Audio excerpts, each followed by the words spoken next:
Hi everyone, this video is completely dedicated to those who are interested in starting content creation. First of all, നമ്മൾ എല്ലാവരും ചെയ്യുന്ന ഒരു mistake ആണ് ആദ്യം കയറി തന്നെ നമ്മുടെ ഫാമിലി മെമ്പേഴ്സിനെയും ഫ്രണ്ട്സിനെയും കയറി അങ്ങോട്ട് കയറി ഫോളോ ചെയ്യാൻ നിൽക്കില്ല.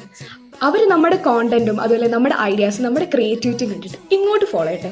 അതാണ് ഏറ്റവും നല്ല കാര്യം. അതെനിക്ക് മനസ്സിലായിട്ട് ഞാൻ എപ്പോഴും ട്രയൽ വീഡിയോസ് ഇടാറുണ്ട്. നോർമലി എല്ലാവരും കാണുന്ന പോലെ അപ്ലോഡ് ചെയ്യാറുണ്ട്. എനിക്ക് ഈ ഒരു ട്രയൽ വീഡിയോക്ക് എനിക്ക് ഭയങ്കരമായിട്ട് റീച്ച് കിട്ടി. അപ്പോൾ എനിക്ക് മനസ്സിലായി എൻ്റെ ഫോളോവേഴ്സ് ആണ് എന്നെ ഒട്ടും സപ്പോർട്ട് ചെയ്യാത്തത്. അതുപോലെ ഞാൻ ട്രയൽ വീഡിയോ ഇട്ടപ്പോൾ ഞാൻ ഒരിക്കലും കൂടി കാണാത്തവരാണ് എല്ലാവരും ആ ട്രയൽ കാണാം. കാരണം ട്രയൽ വീഡിയോസ് ഫോർ നോൺ ഫോളോവേഴ്സിൽ അത് കഴിഞ്ഞ് ആ ട്രയൽ വീഡിയോ ഞാൻ എല്ലാവർക്കും കാണുന്ന പോലെ അപ്ലോഡ് ചെയ്യും എൻ്റെ അക്കൗണ്ടിൽ. പക്ഷെ എനിക്ക് വലിയ ചേഞ്ചസ് ഒന്നും ഇല്ല. അപ്പോൾ എൻ്റെ നോൺ ഫോളോവേഴ്സ് ആണ് പിന്നെ എനിക്ക് കമൻറ്റ് ചെയ്യുക. അപ്പോൾ കുറച്ചധികം ഫോളോവേഴ്സ് എനിക്ക് അതിൽ കമൻറ്റ് ചെയ്ത് ലൈക്ക് ചെയ്തു.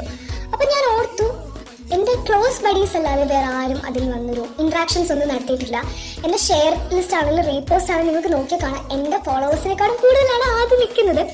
അതുപോലെ തന്നെ എനിക്ക് ആ വീഡിയോയിൽ കുറേയധികം ഫോളോവേഴ്സിനെയും കിട്ടി. ആ ഫോളോവേഴ്സൊക്കെ ഞാൻ ഒരിക്കലും പോലും കാണാത്തവരാണ് എന്നെ ഫോളോ ചെയ്തത്.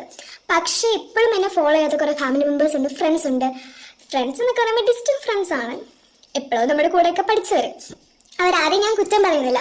ഇതൊരു യാഥാർത്ഥ്യമാണ്. നമ്മൾ കോണ്ടന്റ് ക്രിയേഷനിലേക്ക് ഇറങ്ങുമ്പോൾ നമുക്ക് മനസ്സിലാക്കുന്ന കുറച്ച് ടിപ്സ് ആണ്. സോ നിങ്ങൾക്ക് ഇഷ്ടപ്പെട്ടെങ്കിൽ ഡു ഫോളോ മീ. ബൈ. ഇതുപോലെ അടുത്ത ടിപ്പായിട്ട് ഞാൻ വരുന്നതായിരിക്കും. See U.